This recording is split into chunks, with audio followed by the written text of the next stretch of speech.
Il existe un mot qui devrait être simple à prononcer, mais qui reste coincé dans votre gorge, comme s'il était fait de plomb. Non. Une petite syllabe qui porte le poids de toute une vie de conditionnement, de peur et de culpabilité. Et vous savez exactement de quoi je parle, car vous êtes déjà passé par là. À ce moment où quelqu'un vous demande quelque chose que vous ne voulez pas faire, que vous ne devriez pas faire, que vous n'êtes pas en mesure de faire, et pourtant, vous ouvrez la bouche et les mots qui sortent sont « d'accord, je le ferai ». Freud disait que nous répétons ce dont nous ne nous souvenons pas. Et c'est peut-être ce qui se passe lorsque vous vous retrouvez une fois de plus à porter le poids de problèmes qui ne sont pas les vôtres, à prêter de l'argent que vous n'avez pas, à arbitrer des disputes que vous n'avez pas déclenchées, à changer qui vous êtes pour plaire à ceux qui ne vous apprécieront jamais vraiment. Vous répétez un schéma si ancien que vous ne savez même plus quand il a commencé. C'est comme si votre vie était un théâtre où vous jouez le rôle de sauveur, de banque, de thérapeute, de paillasson, n'importe quel rôle, sauf celui de protagoniste de votre propre histoire. Et le plus troublant, c'est que vous ne vous souvenez même pas quand vous avez accepté ces fonctions. Elles se sont simplement accumulées, les unes sur les autres, jusqu'au jour où vous vous êtes réveillé en étant la personne que tout le monde cherche quand ils ont besoin de quelque chose, mais à qui personne ne demande comment elle se sent. Mais aujourd'hui, à cet instant précis, quelque chose va changer. Parce que je vais vous montrer non seulement quelles sont les 5 demandes qui drainent votre énergie vitale, mais surtout pourquoi vous dites toujours oui à celle-ci. Et lorsque vous comprendrez la racine psychologique de cette compulsion, lorsque vous parviendrez à voir les fils invisibles qui manipulent vos décisions, quelque chose de fondamental se brisera en vous. Et cette rupture, aussi douloureuse soit-elle au début, sera votre libération. Le problème ne vient pas des personnes qui vous entourent. Elles font simplement ce que font les gens lorsqu'ils rencontrent quelqu'un qui ne sait pas dire non. Elles en profitent. Le problème, c'est qu'il y a dans votre esprit un enfant effrayé qui croit encore qu'il doit acheter l'amour par la souffrance. Et tant que cet enfant sera aux commandes de vos décisions, vous resterez prisonnier de demandes qui détruisent votre paix intérieure. La vérité, c'est que vous n'êtes pas né incapable de fixer des limites. C'est quelque chose que vous avez appris. Et tout ce qui a été appris peut être désappris. Mais d'abord, vous devez comprendre comment vous en êtes arrivé là. Vous connaissez cette sensation, n'est-ce pas? C'est cette sensation d'oppression dans la poitrine qui survient juste après avoir dit « oui » à quelque chose que chaque fibre de votre être criait « non ». C'est comme si vous vous étiez trahi devant tout le monde et que vous deviez maintenant porter ce poids en silence, en faisant semblant que tout va bien. Et le pire n'est même pas la demande en soi. Le pire, c'est la danse qui se déroule dans votre esprit dans les secondes qui précèdent la réponse.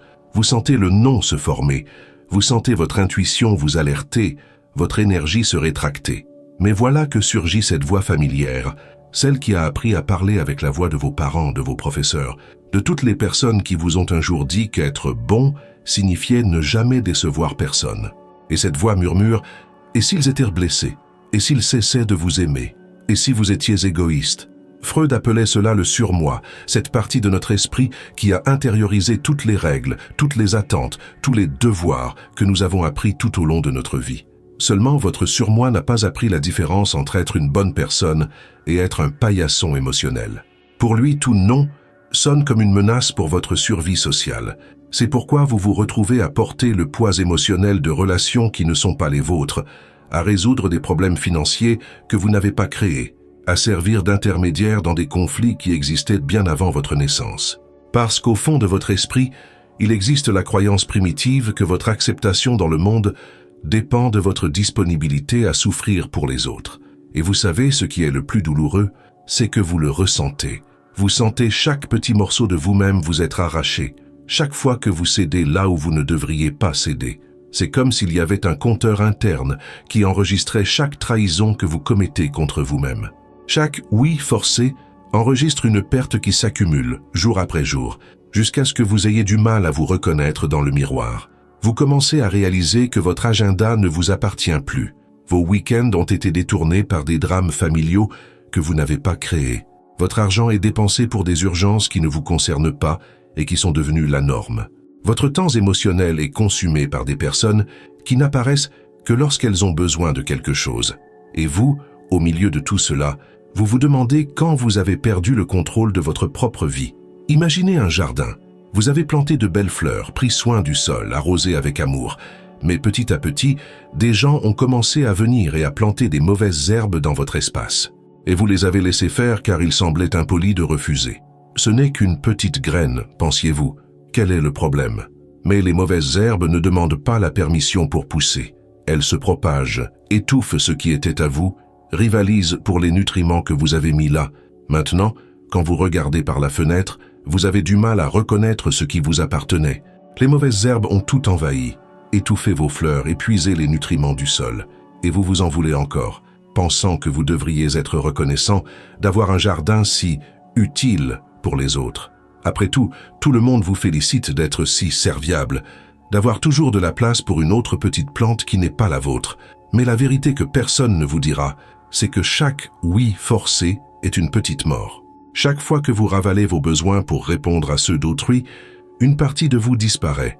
Et après des années à faire cela, vous vous réveillez un jour et vous ne vous souvenez plus qui vous étiez avant de devenir la solution aux problèmes de tout le monde. Le plus dévastateur est de réaliser que vous êtes devenu une version fantomatique de vous-même. Vous êtes physiquement présent, vous répondez quand on vous appelle, vous accomplissez les tâches, mais la personne réelle, celle qui a ses propres rêves, ses propres besoins, ses propres désirs, cette personne a été peu à peu effacée, comme un dessin qui s'estompe à chaque fois que quelqu'un passe la gomme dessus, et les gens autour de vous ne s'en rendent même pas compte. En fait, ils préfèrent cette version de vous-même, celle qui ne dérange pas, qui ne revendique rien, qui n'a pas de besoin propre. Ils ont commencé à compter dessus. Votre disponibilité est devenue une partie de leur identité, une partie de la façon dont ils organisent leur vie. Vous êtes devenu le plan B automatique de tout le monde. Le plus cruel, c'est que lorsque vous essayez de dire non, lorsque vous essayez de fixer une limite timide, ils réagissent comme si vous rompiez un accord sacré, comme si vous aviez signé un contrat de disponibilité éternelle qui n'a jamais été discuté, mais que tout le monde considère comme acquis. Et vous, conditionné à éviter les conflits, vous faites rapidement marche arrière. Non, non, laissez tomber, je m'en occupe. Et vous restez là au milieu de votre propre vie comme un figurant. Vous voyez tout le monde aller de l'avant, tandis que vous restez au même endroit, portant des fardeaux qui ne sont même pas les vôtres, résolvant des problèmes qui continueront d'exister, même après que vous vous soyez épuisé à essayer de les régler. Parce que ce que personne ne vous a dit, c'est que les problèmes chroniques des autres ne sont pas des problèmes que vous devez résoudre, mais des symptômes qu'ils doivent affronter. Et nous arrivons ici au cœur du problème, aux fantômes qui hantent chacune de vos décisions sans que vous vous en rendiez compte. Car derrière chaque « oui » que vous ne vouliez pas dire, il y a une peur bien plus ancienne et bien plus profonde que le simple désir de plaire. Il y a la terreur primitive de l'abandon. Freud a découvert quelque chose de troublant sur l'esprit humain. Nos premières expériences amoureuses créent un moule, une sorte de carte émotionnelle, que nous utilisons pour naviguer dans toutes les relations qui suivent. Et si cette carte a été dessinée dans un foyer où l'amour était conditionnel, où l'affection dépendait du comportement, où l'acceptation ne venait que lorsque vous vous annuliez pour servir les autres, alors votre esprit a appris une terrible leçon. L'amour est quelque chose que vous devez gagner par le sacrifice. Il se peut que vous ne vous en souveniez même pas consciemment. Peut-être était-ce subtil. Un père qui ne montrait sa fierté que lorsque vous étiez utile. Une mère qui vous privait d'affection lorsque vous exprimiez vos propres besoins. Des frères et sœurs qui ne vous incluaient que lorsque vous faisiez ce qu'ils voulaient. De petits moments qui ont enseigné à votre inconscient une équation fatale. Besoins personnels égaux rejet, sacrifice personnel égale amour. Et cette leçon s'est gravée dans les profondeurs de votre psyché comme un code qui détermine la façon dont vous interprétez chaque interaction humaine. Chaque demande que vous recevez n'est pas seulement une demande, c'est un test. Chaque non que vous envisagez de donner n'est pas seulement un refus, c'est le risque de perdre tout ce que vous croyez posséder. Le plus pervers, c'est que cette programmation s'est produite à une époque où vous dépendiez réellement des autres pour survivre. Quand vous étiez enfant, être rejeté par vos parents était littéralement une question de vie ou de mort. Votre cerveau a donc développé un système d'alerte ultra sensible pour détecter tout signe d'abandon potentiel. Et ce système n'a jamais été désactivé. Aujourd'hui, des décennies plus tard, chaque fois que quelqu'un vous fait une demande à laquelle vous ne voulez pas répondre, votre inconscient interprète ce moment comme un test de vie ou de mort. Pas consciemment, bien sûr. Consciemment, Vous savez que refuser de prêter de l'argent ne fera pas que quelqu'un vous abandonnera pour toujours. Mais il existe une partie primitive de votre cerveau qui n'a pas évolué depuis vos premières années de vie, et pour elle, tout signe de désapprobation déclenche la même alarme qui retentissait lorsque vous étiez un enfant dépendant. C'est comme si vous étiez un adulte vivant avec un système d'alarme défectueux installé pendant l'enfance. Chaque fois que vous devez fixer une limite, chaque fois que votre intégrité vous demande de dire non, cette alarme se déclenche en criant « Danger, danger, ils vont vous quitter, vous allez vous retrouver seul, vous allez mourir ». Et même si vous savez rationnellement que ce n'est pas vrai, l'alarme est si forte, si désespérée, que vous faites tout pour la faire taire, y compris vous trahir vous-même. Et savez-vous quelle est la tragédie dans tout cela? C'est que cette peur de l'abandon se nourrit d'elle-même. Plus vous vous annulez pour éviter le rejet, plus vous vous éloignez de qui vous êtes vraiment.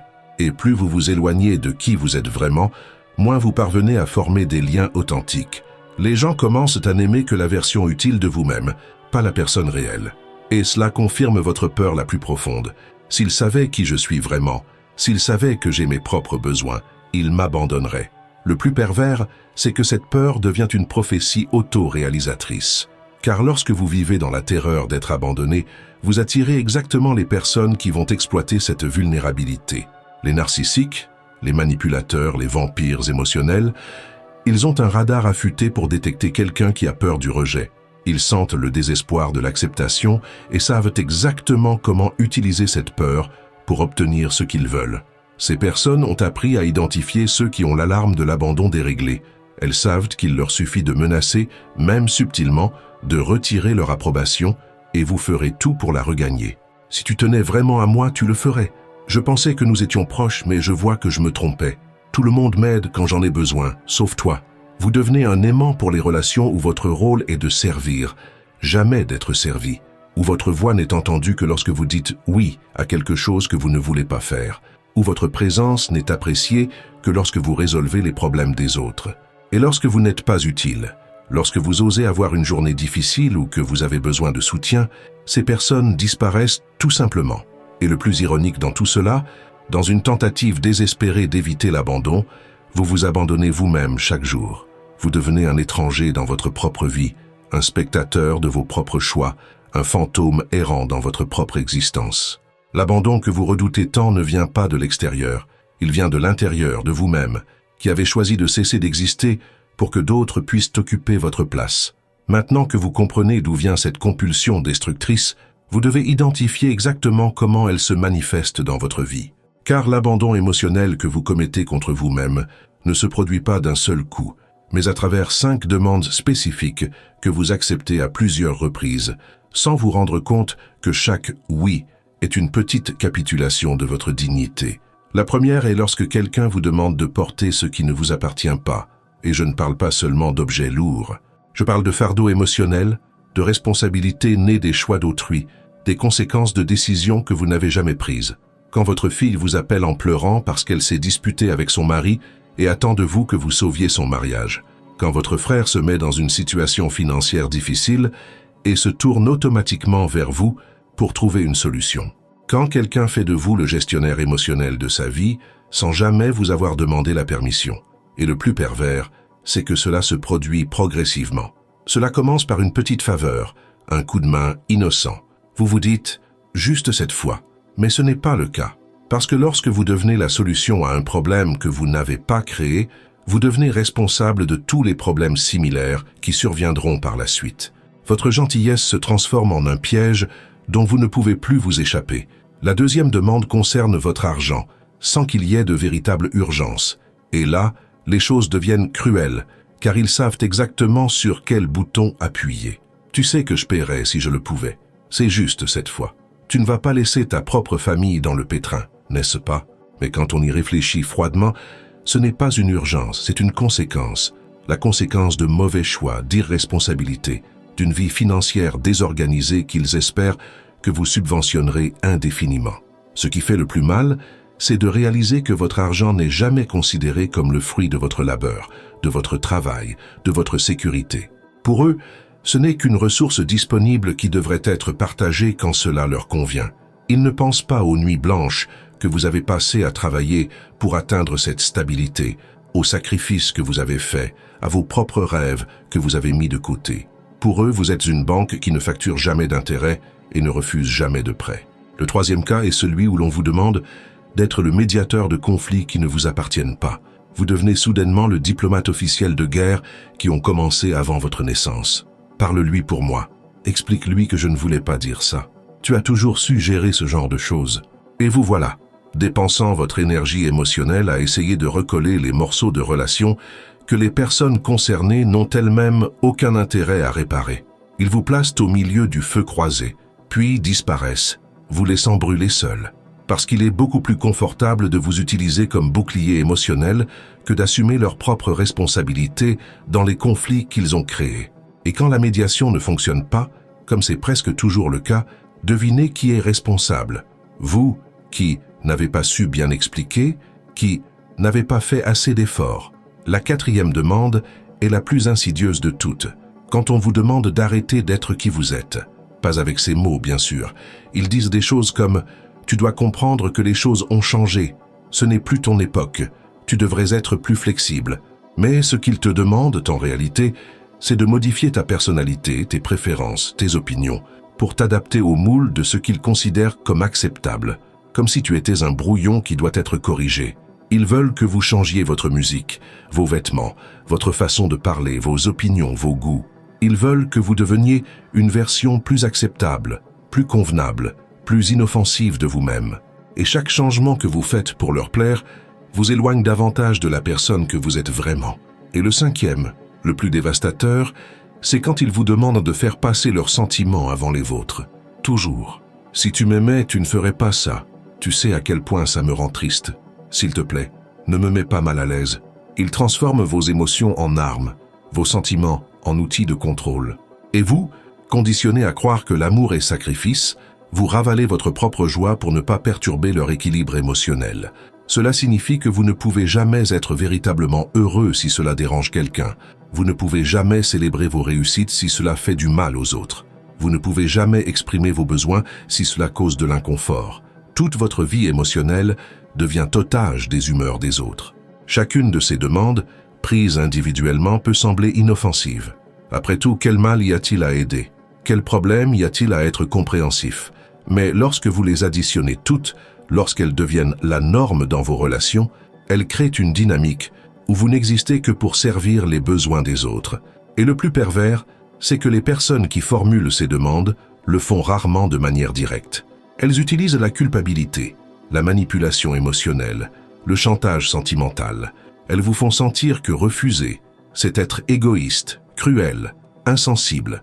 Elles déforment la situation de telle manière que vous finissez par vous sentir mal d'avoir vos propres besoins. Mais voulez-vous savoir quel est le véritable prix que vous payez pour cette soumission constante? Ce n'est pas seulement de la fatigue, ce n'est pas seulement de la frustration. C'est quelque chose de beaucoup plus profond et de beaucoup plus effrayant. Vous perdez la capacité de ressentir un plaisir authentique, d'éprouver une joie pure, de vivre des moments qui vous appartiennent vraiment. Freud parlait de quelque chose appelé « névrose du destin ». La tendance inconsciente à créer des situations qui confirment nos peurs les plus profondes. Et c'est exactement ce que vous avez fait.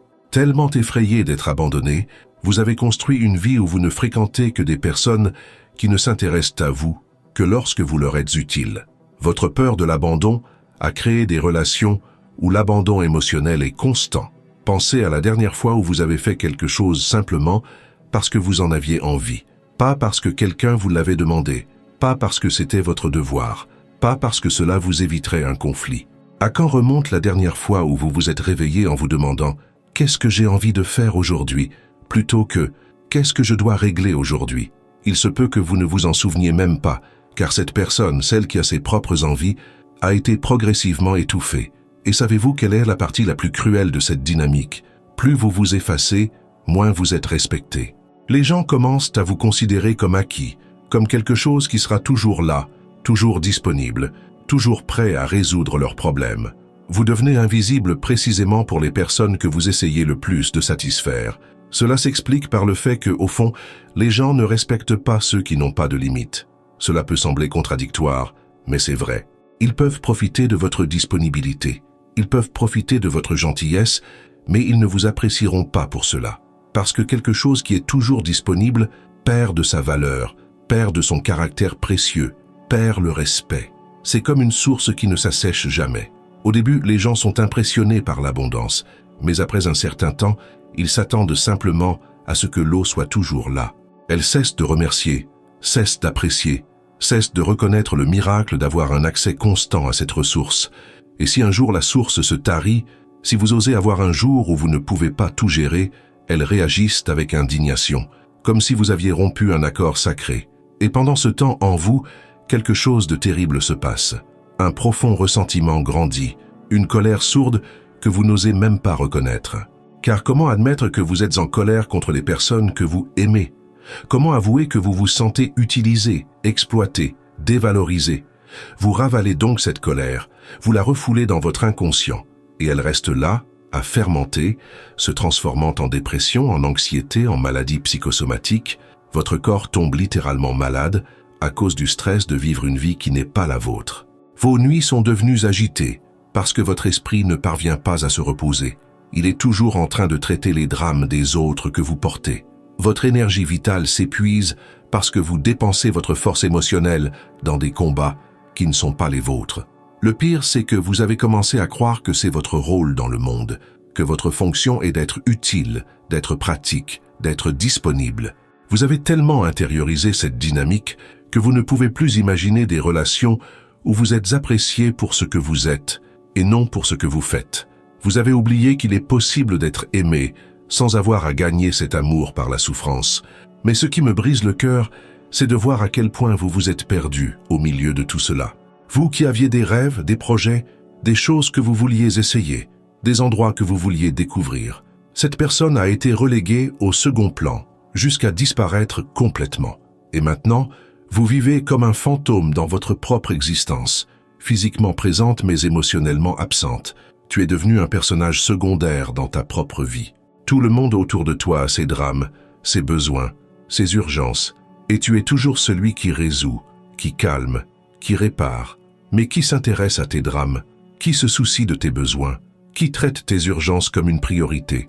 Si vous êtes arrivé jusqu'ici dans cette vidéo, si chaque mot que j'ai dit a trouvé un écho dans votre âme, j'ai besoin que vous arrêtiez tout ce que vous êtes en train de faire et que vous écoutiez vraiment ce que je vais vous dire.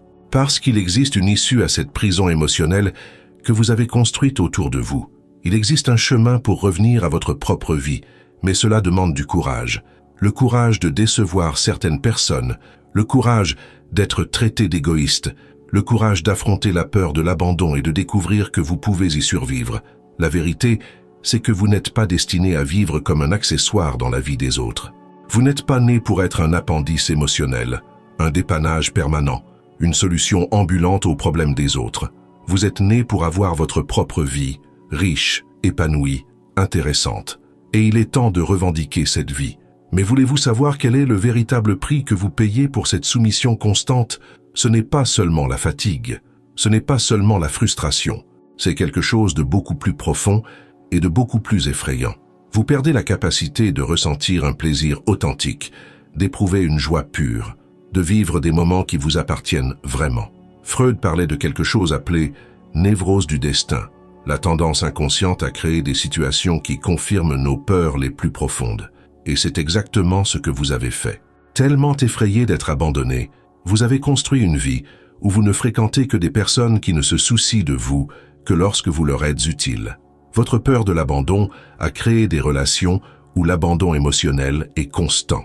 Pensez à la dernière fois où vous avez fait quelque chose simplement parce que vous en aviez envie, pas parce que quelqu'un vous l'avait demandé, pas parce que c'était votre devoir, pas parce que cela vous éviterait un conflit. À la dernière fois où vous vous êtes réveillé en vous demandant « Qu'est-ce que j'ai envie de faire aujourd'hui ?» plutôt que « Qu'est-ce que je dois régler aujourd'hui ?» Il se peut que vous ne vous en souveniez même pas, car cette personne, la personne qui a ses propres désirs, a été progressivement étouffée. Et savez-vous quelle est la partie la plus cruelle de cette dynamique? Plus vous vous annulez, moins vous gagnez de respect. Les gens commencent à vous considérer comme acquis, comme quelque chose qui sera toujours là, toujours disponible, toujours prêt à résoudre leurs problèmes. Vous devenez invisible précisément pour les personnes que vous essayez le plus de satisfaire. Cela s'explique par le fait que, au fond, les gens ne respectent pas ceux qui n'ont pas de limites. Cela peut sembler contradictoire, mais c'est vrai. Ils peuvent profiter de votre disponibilité, ils peuvent profiter de votre gentillesse, mais ils ne vous apprécieront pas pour autant, car quelque chose qui est toujours disponible perd de sa valeur, perd de son caractère précieux, perd le respect. C'est comme une source qui ne se tarit jamais. Au début, les gens sont impressionnés par l'abondance, mais après un certain temps, ils s'attendent simplement à ce que l'eau soit toujours là. Ils cessent de remercier, cessent d'apprécier, cessent de reconnaître le miracle d'avoir un accès constant à cette ressource. Et si un jour la source se tarit, si vous osez avoir un jour où vous n'arrivez pas à tout gérer, elles réagissent avec indignation, comme si vous aviez rompu un accord sacré. Et pendant ce temps, en vous, quelque chose de terrible se passe. Un profond ressentiment grandit, une colère sourde que vous n'osez même pas reconnaître. Car comment admettre que vous êtes en colère contre les personnes que vous aimez? Comment avouer que vous vous sentez utilisé, exploité, dévalorisé? Vous ravalez donc cette colère, vous la refoulez dans votre inconscient, et elle reste là, à fermenter, se transformant en dépression, en anxiété, en maladie psychosomatique.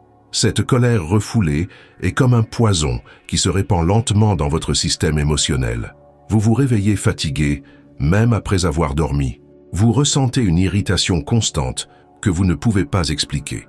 De petites choses vous rendent disproportionnellement nerveux. Votre corps manifeste des tensions qui n'existaient pas auparavant, et vous ne parvenez pas à relier ces symptômes à leur véritable origine. Vous vous trahissez chaque jour. Votre corps est littéralement malade à cause du stress de vivre une vie qui n'est pas la vôtre. Vos nuits sont devenues agitées parce que votre esprit ne parvient pas à se reposer. Il est toujours en train de traiter les drames des autres que vous portez. Votre énergie vitale est drainée parce que vous dépensez votre force émotionnelle dans des combats qui ne sont pas les vôtres. Et il y a quelque chose d'encore plus dévastateur. Vous perdez votre capacité à rêver. À quand remonte la dernière fois où vous vous êtes imaginé faire quelque chose qui vous enthousiasme vraiment? À quand remonte la dernière fois où vous avez fantasmé sur un avenir qui n'impliquait pas de résoudre les problèmes de quelqu'un d'autre? Votre imagination a été détournée par les besoins des autres. Le pire, c'est que vous avez commencé à croire que c'est votre rôle dans le monde, que votre fonction est d'être utile, d'être pratique, d'être disponible. Vous avez tellement intériorisé cette dynamique que vous ne pouvez plus imaginer des relations où vous êtes apprécié pour ce que vous êtes et non pour ce que vous faites. Vous avez oublié qu'il est possible d'être aimé sans avoir à gagner cet amour par la souffrance. Vous êtes devenu une version réduite de vous-même. Vos opinions sont devenues plus prudentes. Vos goûts se sont adaptés à ce qui est socialement accepté par votre cercle. Vos préférences ont été façonnées par ce qui cause le moins de conflits. Vous êtes devenu un caméléon émotionnel, changeant de couleur en fonction de l'environnement, perdant complètement votre identité d'origine. Mais ce qui me brise le cœur, c'est de voir à quel point tu t'es perdu au milieu de tout cela. Toi qui avais des rêves, des projets, des choses que tu voulais essayer, des endroits que tu voulais découvrir, cette personne a été reléguée au second plan jusqu'à disparaître complètement. Et maintenant, tu vis comme un fantôme dans ta propre existence, physiquement présent mais émotionnellement absent. Tu es devenu un personnage secondaire dans ta propre vie. Tout le monde autour de toi a ses drames, ses besoins, ses urgences, et tu es toujours celui qui résout, qui calme, qui répare. Mais qui s'intéresse à tes drames? Qui se soucie de tes besoins? Qui traite tes urgences comme une priorité? La réponse est personne. Parce que vous avez appris à tout le monde que vos besoins ne sont pas importants. Vous avez normalisé votre propre invisibilité. Et maintenant, lorsque vous osez avoir un besoin personnel, lorsque vous exprimez un désir sincère, les gens réagissent comme si vous étiez gênant, comme si vous enfreigniez les règles du jeu. Si vous êtes arrivé jusqu'ici dans cette vidéo, si chaque mot que j'ai dit a trouvé un écho dans votre âme, j'ai besoin que vous arrêtiez tout ce que vous êtes en train de faire et que vous écoutiez vraiment ce que je vais vous dire. Parce qu'il existe une issue à cette prison émotionnelle que vous avez construite autour de vous. Il existe un chemin pour revenir à votre propre vie, mais cela demande du courage. Le courage de décevoir certaines personnes, le courage d'être traité d'égoïste, le courage d'affronter la peur de l'abandon et de découvrir que vous pouvez y survivre. La vérité, c'est que vous n'êtes pas destiné à vivre comme un accessoire dans la vie des autres. Vous n'êtes pas né pour être un appendice émotionnel, un dépannage permanent, une solution ambulante aux problèmes des autres. Vous êtes né pour avoir votre propre vie, riche, épanouie, intéressante. Et il est temps de revendiquer cette vie. Et dans l'espace qu'ils ont laissé, quelque chose de merveilleux va commencer à grandir. Vous allez redécouvrir qui vous êtes vraiment lorsque vous n'êtes pas étouffé par les besoins des autres. Vous allez vous souvenir de ce que vous aimez, de ce qui vous procure du plaisir, de ce qui vous fait vous sentir vivant. Vous allez attirer des personnes qui s'intéressent à vous en tant que personne et non comme un outil pratique. Mais voici la révélation la plus profonde de toutes, celle qui va tout changer. Vous avez découvert que l'abandon que vous redoutiez tant était déjà en cours depuis des années. Seulement ce n'étaient pas les autres qui vous abandonnaient, c'était vous qui vous abandonniez vous-même. Chaque fois que vous avez dit oui, alors que vous vouliez dire non.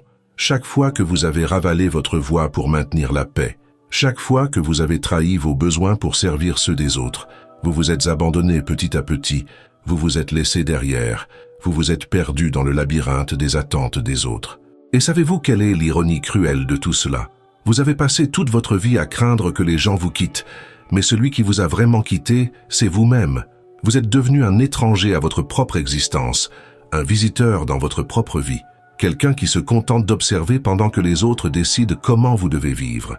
Freud avait une phrase qui me hante. « Je ne peux penser à aucun besoin de l'enfance aussi fort que le besoin de protection paternelle. » Mais que se passe-t-il lorsque cette protection a un prix et lorsque vous apprenez que l'amour est quelque chose qui s'obtient par l'annulation de soi? Vous portez alors cette blessure jusqu'à l'âge adulte, en essayant d'obtenir de tout le monde autour de vous l'amour inconditionnel que vous auriez dû recevoir dans votre enfance. C'est comme si vous aviez passé des décennies à chercher une clé que vous aviez perdue, en fouillant chaque recoin de la maison, désespéré, sans vous rendre compte que la clé était toujours dans votre poche. L'amour que vous avez tant recherché chez les autres, la validation que vous avez attendue toute votre vie, le sentiment d'être important pour quelqu'un, vous pouvez vous offrir tout cela, et vous auriez dû le faire depuis longtemps. Mais le conditionnement est si profond que même lorsque vous en prenez conscience, même lorsque vous le comprenez intellectuellement, vous ressentez encore une résistance viscérale. Vous entendez encore cette vieille voix qui vous murmure que vous ne méritez pas d'être aimé si vous n'êtes pas utile, que vous n'avez aucune valeur si vous ne servez personne. Cette voix est comme un disque rayé qui joue toujours la même musique triste. Mais maintenant, vous n'êtes plus un enfant sans défense. Vous n'avez plus besoin de l'approbation de quiconque pour survivre. Vous pouvez vous donner l'amour inconditionnel que vous avez toujours recherché chez les autres. Vous pouvez vous protéger des personnes qui veulent seulement vous utiliser. Vous pouvez choisir avec qui partager votre énergie, votre temps, votre générosité. Et lorsque vous commencerez vraiment à le faire, lorsque vous cesserez de mendier des miettes d'affection auprès de personnes qui ne se souviennent de vous que lorsqu'elles ont besoin de quelque chose, vous découvrirez une vérité choquante. Vous avez toujours été digne d'amour. Vous avez toujours été intéressant. Vous avez toujours eu de la valeur.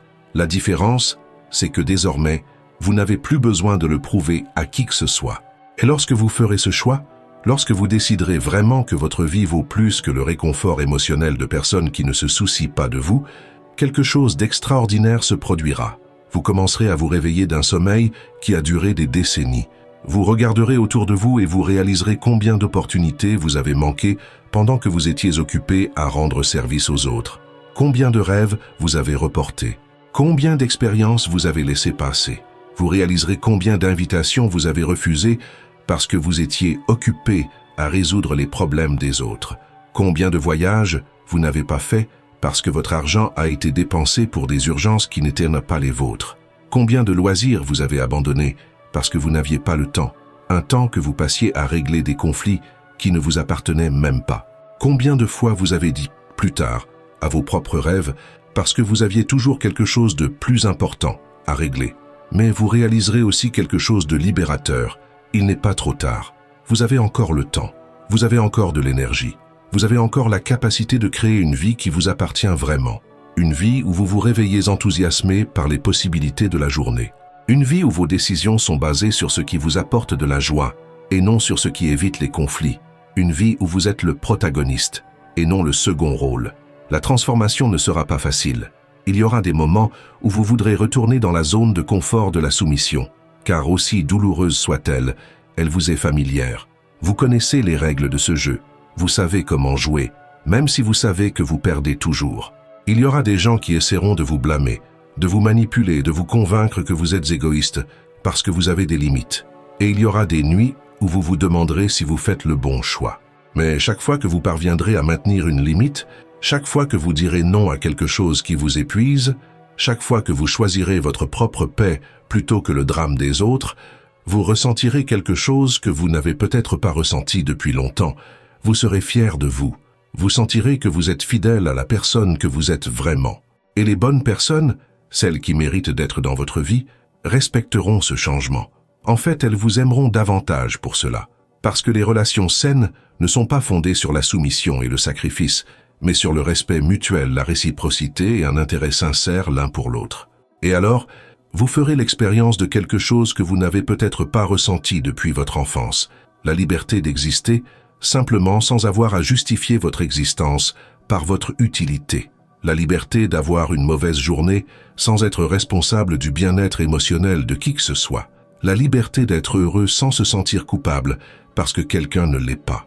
C'est comme si vous aviez vécu toute votre vie dans une prison que vous aviez vous-même construite et que vous découvriez enfin que vous aviez toujours eu les clés en main. La porte a toujours été ouverte. Vous ne saviez tout simplement pas que vous pouviez sortir. Et lorsque vous faites vos premiers pas hors de cette prison, lorsque vous respirez l'air de la liberté émotionnelle, vous réalisez à quel point vous étiez étouffé à l'intérieur. Vous découvrirez qu'il y a une énorme différence entre être une bonne personne et être une personne disponible. La véritable bonté vient d'un sentiment d'abondance, d'un choix conscient. Lorsque vous donnez de votre temps, de votre énergie ou de vos ressources, parce que vous le voulez, parce que vous avez les moyens de le faire, parce que la situation mérite vraiment votre investissement émotionnel. La disponibilité constante vient de la peur, du vide, du besoin désespéré d'approbation. Lorsque vous donnez parce que vous avez peur de ce qui se passera si vous ne le faites pas, et lorsque vous cessez de confondre ces deux choses, lorsque vous apprenez à être bon sans être un paillasson, toute votre vie change. Vous découvrez que vous pouvez être généreux sans vous vider. Vous pouvez aider les autres sans vous nuire. Vous pouvez montrer votre amour sans vous annuler.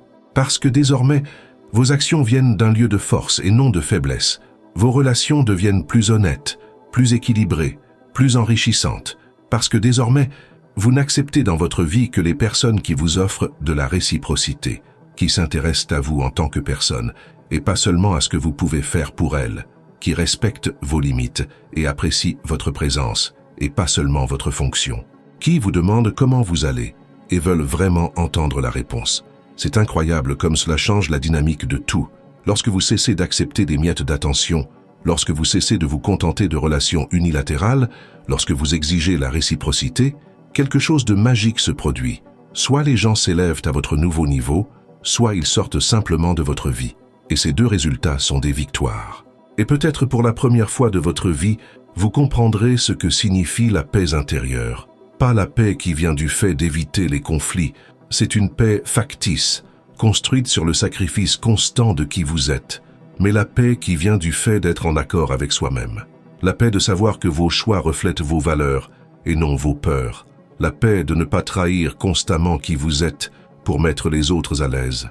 C'est une sensation indescriptible, comme si tous les morceaux de vous-même qui étaient éparpillés à travers le monde, utilisés par d'autres personnes, revenaient enfin à la maison, comme si vous vous réunissiez avec vous-même après des années de fragmentation émotionnelle.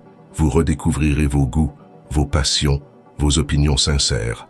Vous vous souviendrez de ce qui vous fait rire, de ce qui vous émeut, de ce qui vous inspire. Et vous réaliserez combien de ces choses ont été abandonnées au fil des ans, parce qu'elles ne correspondaient pas à la version agréable de vous-même que les autres attendaient.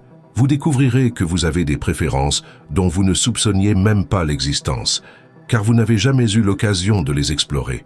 Vous commencerez à prendre des décisions en fonction de ce que vous voulez et non de ce qui causera le moins de problèmes. Vous choisirez les activités qui vous intéressent et non celles qui sont les plus acceptées par le groupe. Vous exprimerez les opinions que vous pensez vraiment et non celles qui sont les plus populaires. Vous porterez les vêtements que vous aimez et non ceux qui sont les plus appropriés selon les autres. La culpabilité que vous portiez, cette culpabilité constante de ne pas en faire assez pour les autres, commencera à se dissoudre. Parce que vous comprendrez que prendre soin de soi n'est pas de l'égoïsme, c'est une responsabilité, c'est de la maturité émotionnelle. Vous ne pouvez pas donner ce que vous n'avez pas. Vous ne pouvez pas vraiment aimer les autres si vous ne vous aimez pas vous-même. Vous ne pouvez pas être une source de soutien si vous êtes constamment vide. C'est comme essayer de donner de l'eau d'un puits asséché. Même avec toute la bonne volonté du monde, il n'y a rien à donner. Vous devez donc d'abord remplir votre propre puits. Vous devez prendre soin de votre propre source. Et lorsqu'elle sera abondante, lorsqu'elle débordera de vie et d'énergie, alors vous pourrez partager avec les autres, non par obligation, mais par joie. Et lorsque vous vivrez en accord avec vos propres valeurs, lorsque vous honorerez vos besoins et respecterez vos limites, quelque chose de magique se produira. Vous deviendrez un exemple. D'autres personnes vous regarderont et penseront « Je veux aussi cette paix qu'elle a. Je veux aussi cette liberté qu'il a conquise. » Parce que le courage est contagieux. Lorsque vous cessez de vivre dans l'attente des autres, vous permettez aux autres de faire de même. Lorsque vous choisissez l'authenticité plutôt que l'approbation, vous inspirez les autres à faire des choix courageux dans leur propre vie. Vous devenez la preuve vivante qu'il est possible de vivre différemment. Le chemin ne s'arrête pas là, bien sûr. Ce n'est que la première page d'un nouveau chapitre de votre vie.